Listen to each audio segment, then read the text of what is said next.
with my man Shawne. Welcome back. It's fight week, Canelo Shark week. How you doing today? I'm good, man. Just taking in some of this fight action, so all good. Yeah, early on, you know, the big fight is tomorrow. Everyone's gonna ask you, so why not me?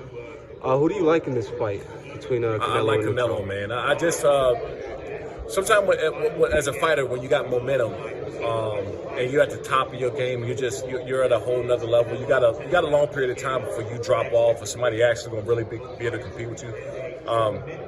Canelo's been in too many championship round fights, too many big fights. I think that after the 5th or 6th round, he's going to start really wearing them down, kind of fill them out the first 4. And I just don't think with the power of Canelo, his accuracy, his head movement, that Charlo's going to be able to do anything with him. I think it's going to be competitive the first half of the fight, but we'll start to see the skill set, the power of Canelo to kind of start picking him apart after that 5th round. I like that. You know, it's a big Raiders-Chargers rivalry here. So far, can you give me a quick breakdown of what you see, what might happen this Sunday versus the Chargers? Yeah, I got my Chargers winning, and obviously I'm a forever Raider hater. Everybody know that. But, I think the Raiders has got a ton of stuff going on in the organization right now, a ton of players unhappy, being vocal about it to the media and the press. And you can say what you want about the Chargers. You know one thing they're going to do, they're going to put up points. I mean, they're going to come in and they got the opportunity to put up 30-plus points.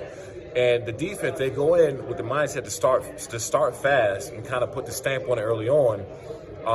Now the offense go out and just start throwing up a lot of points because they're explosive. They're one of the most explosive offenses in football. Obviously with Justin Herbert there, this guy he is next level. He's to my opinion, and people are going to argue till they blow in the face about this. He's top 3 quarterback in the NFL, and he has no turnovers. He's threw for 405 yards. And he's going to continue this week, man, racking up those yards. And how would you slow down a guy like Max Crosby, or if you see Marcus Peters out there just sitting out there covering that side of the field, Keenan Allen, you got J.C. Jackson out, so it's a depleted team right now. What do you think the Chargers' strategy might be to move that ball down the field or slow down the Max Crosby? Well, it's not really too much you can do with Max Crosby, man. Like, he is one of my favorite players to watch. He just caused so much havoc. Even when he's not making a sack, if you look at him, he's causing double teams where people can't step up. He's always active, going to the ball no matter where it is on the field. You'll never see him taking the play off, ever. And that's my biggest part. So I'm going to love to see the matchup between him and Rashawn Slater if they go at it a whole lot. I love that 1-2 matchup because Rashawn Slater is one of the best tackles in football, also top 3 tackle in my opinion. And watch those 2 guys get after it. Let's say, for example, if you were on the field playing today right now, a defensive coordinator tell you, hey, Shawne, what's your strategy? What's your game plan to sack or put pressure on a Jimmy Garoppolo? What would you do? Well, one thing that I think that Jimmy has struggled with this year is throwing the ball downfield. We always know that he's accurate, but if you stay up in his face, he panics, moves his feet a lot, he starts to get impatient. And so, as long as you get some pressure on him early, even if you don't sack him, just stay in his face, hit him when he can't throw a good ball, get him off the spot, get him on the edges because he's not as accurate as much when he has to run and throw the ball.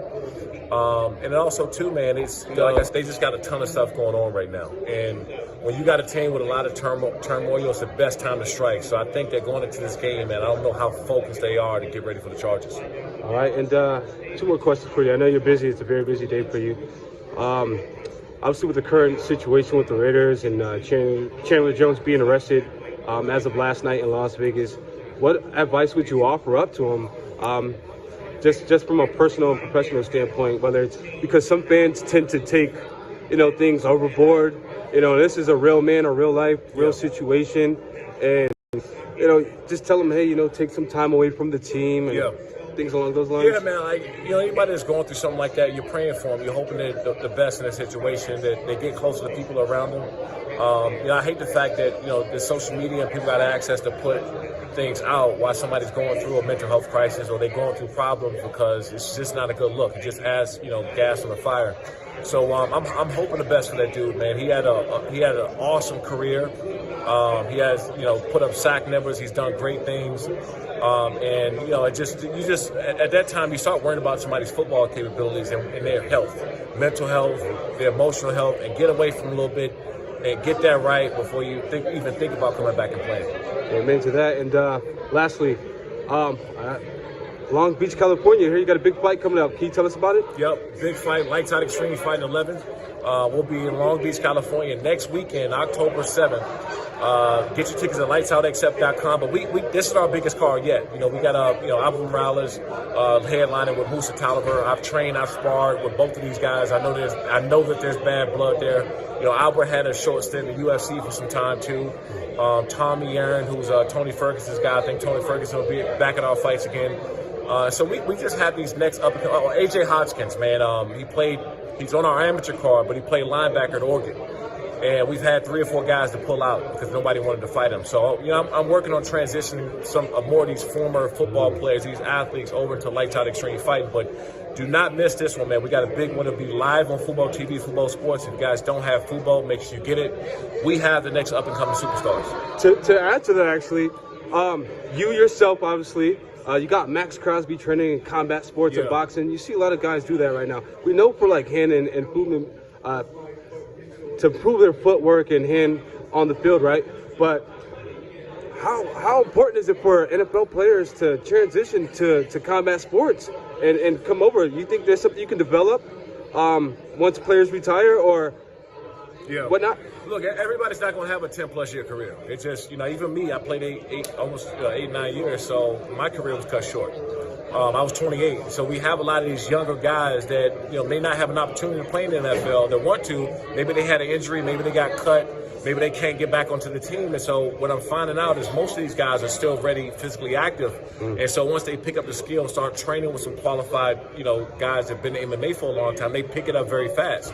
And so, I'm going to be announcing in the next 60, 90 days a lot of, a couple different former athletes that's transitioning into the NFL. And perhaps, into Lights Out Extreme and perhaps here with Showtime, it's just me. I'm thinking of this right now. Perhaps get into celebrity boxing or something like that. Yeah, I don't. Yeah, I'll watch it. I'll pay for the pay-per-views. It's entertainment. I'm not really interested in getting into that field.